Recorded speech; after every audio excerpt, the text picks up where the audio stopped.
everybody, Joseph Rothschild here, aka We need your help. MBT, and we are back with another thread. Folks, today we're finally bending to the will of those in the comments and doing one of the suggested Twitter threads. Let's talk about alt arts. In Yu-Gi-Oh! The trading card game, frequently they'll re-release cards. One of the best parts about this game is its incredibly aggressive reprint policy, but sometimes those reprints come with a little extra, a new art designed to bring a card into the modern age. Occasionally these are just new send-ups of fan-favorite cards. Occasionally a card they didn't think would receive additional scrutiny becomes the central card of a format, and as a result they want a picture with more gravitas, let's say. And sometimes they do what we're talking about here today, the wrong thing.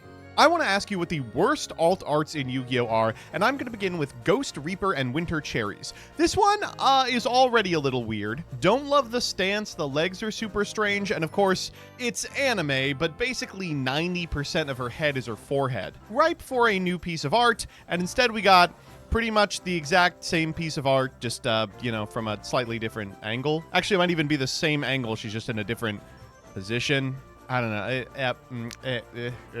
Let's see what you all came up with. Scarlon's got a great one. Bro did nothing but step back.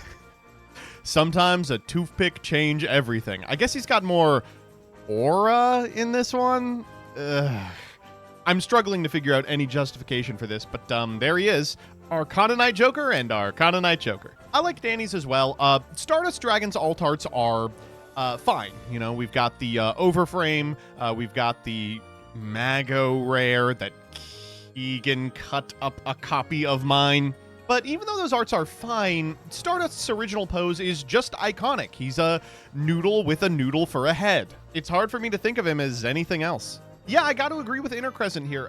While it is a good art, it just doesn't feel like Triple Tactics Talents. When they released, I think, the branded deck, they had a bunch of different variants of existing cards, and some of them, like Fusion Deployment, look fantastic. But this one, Triple Tactics Talents, meant to evoke the Tri-Brigades, I think loses something.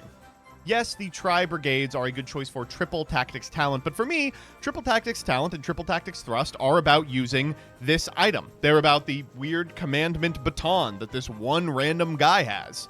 And seeing just, like, the guys you know from other archetypes on a card, I just don't like it. Bumbles has a great one. I mean, I don't even have to show you the original. This is functionally just the original. It's the opposite of the Scarlon one. He didn't do nothing but step forward. Meridem, I will not tolerate slander on this one. This is how original Boral Sword looked, and then when we got the retrain, it looked like this. Now, I will be the first to admit it looks exactly like the John Lennon walking picture, but I still think it's hilarious that a card this powerful has an art this goofy. Like, what is he even grabbing for? What would a Borolo dragon be grabbing? Yeah, I got to agree with Smiling Spectre on this one. I guess the purpose of the new Chronicles art of the Charmers was to bring them more in line with their anime counterparts and to give them a sort of visual distinctness. Like, you can tell they're all part of the same series, but they all look kind of different, except for the Wind and Earth ones that look functionally the same, except one's got glasses and is missing the ponytail. The thing I don't like about these is they're too 2020s anime. Like, yeah, we get it. This is what anime girls look like now. The original Charmers were distinct in their own way. They looked very how to draw anime. They looked the way people drew little anime girls in 2005. You know, I think preserving that admittedly amateurish style of drawing makes them age in a way that's a lot more graceful than just what if we updated them to look like, you know, another piece of garbage-ass seasonal isekai slop. On that note, the anime still Dogmatica cards are divisive, to say the least. Personally, I don't have a problem with these. The original Ecclesia is just so iconic, it's kind of hard to get behind this one. And it does kind of smack of the we took a picture from an anime that we made fun of Magic the Gathering for doing, but be careful, this is a redraw. It is not just a screen cap from the anime. All that said, I don't disagree with people who prefer the old ones. I just think these are funny. I do play the fleur-de-lis in this art, just because I kind of like the way the foil looks all over. Yeah, I like this one a lot. Starving Venom Fusion Dragon and Starving Venom Fusion Dragon.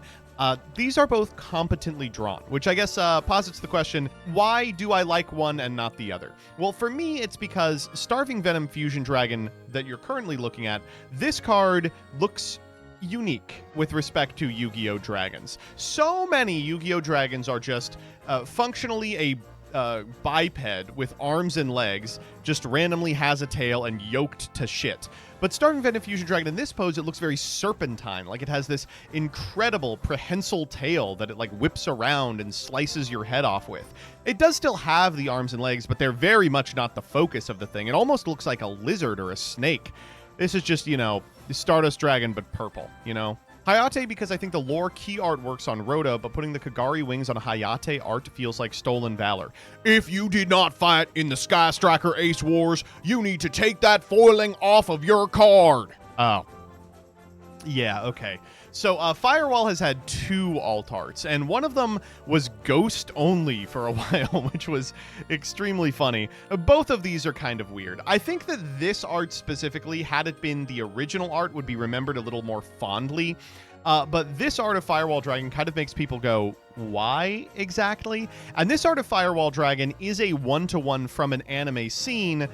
But Firewall isn't red. He's a blue dragon. So playing this and being like, that's Firewall just seems wrong. Especially when from a distance, every Yu-Gi-Oh card just becomes this weird secret rare blob of color. I hate both of these. I have owned them both at different periods in my life. And I always prefer the original print. As we get into Blitzclick, yeah, I think this is going to come up a lot. Molten Gates says, I don't like the new Ryo art. So this is Ryo, this is Ryo.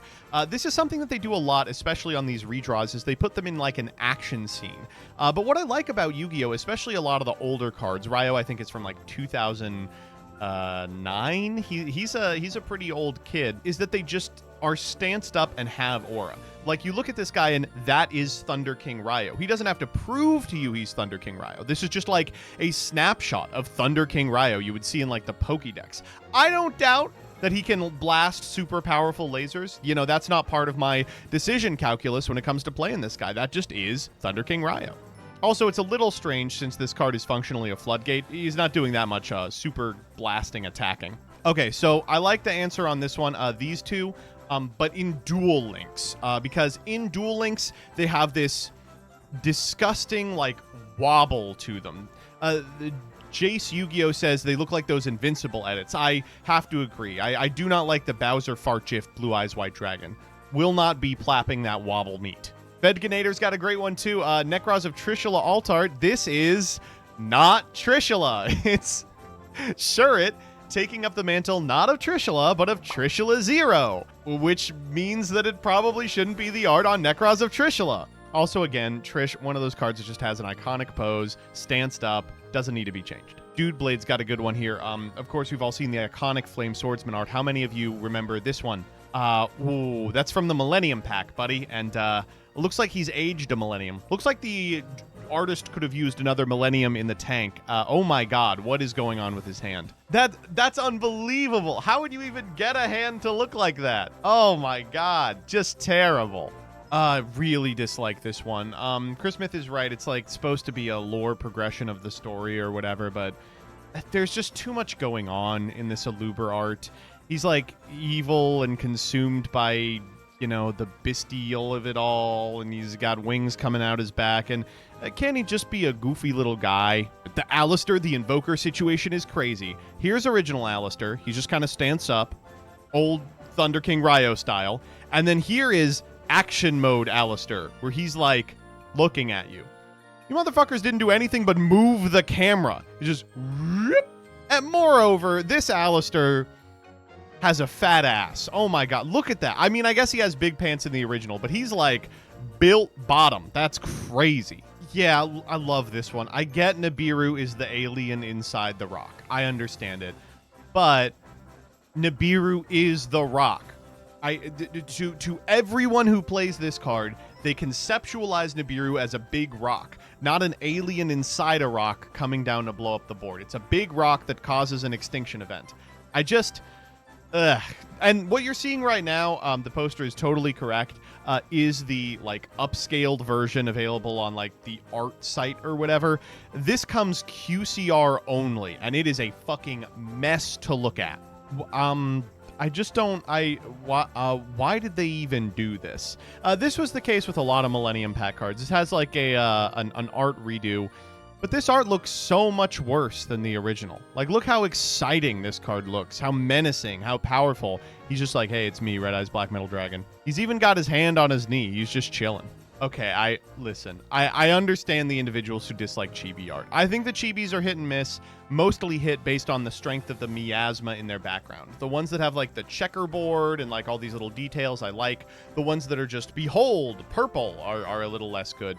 But El Shadal Construct is one of the funnier ones for me because there's no way around it. This just looks exactly like a Funko Pop. This looks like an El Shadal Construct Funko Pop. It looks like garbage for that reason, but El Shadal Construct, Funko Pop. This one's just funny. Why does Terror Bite have an alt art? And it's just him stanced up. No one has ever summoned this card, and here he is all stanced up.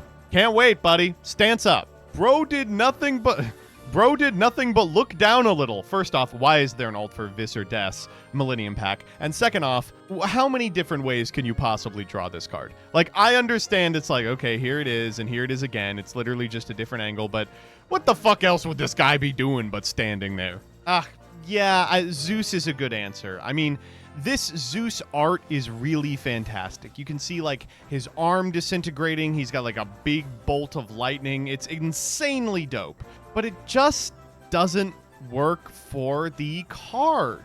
The frame is too small, foiled out, it's too hard to read. There's something different about the clear, crisp outline of the original Zeus. It's very visible no matter what rarity the card is in. That's something I wish they were kinder to the artists about, being like, listen, I know you want to draw this beautiful expanse. This is going to be on a card that's less than 2 inches wide. As a conclusion, I'd just like to name a couple of the ones you're absolutely wrong about. Ghost Ogre and Snow Rabbit has one of the best alt arts in the game. Droll and Lockbird's alt art is similarly cool. And I will not be taking questions on Stratos at this time.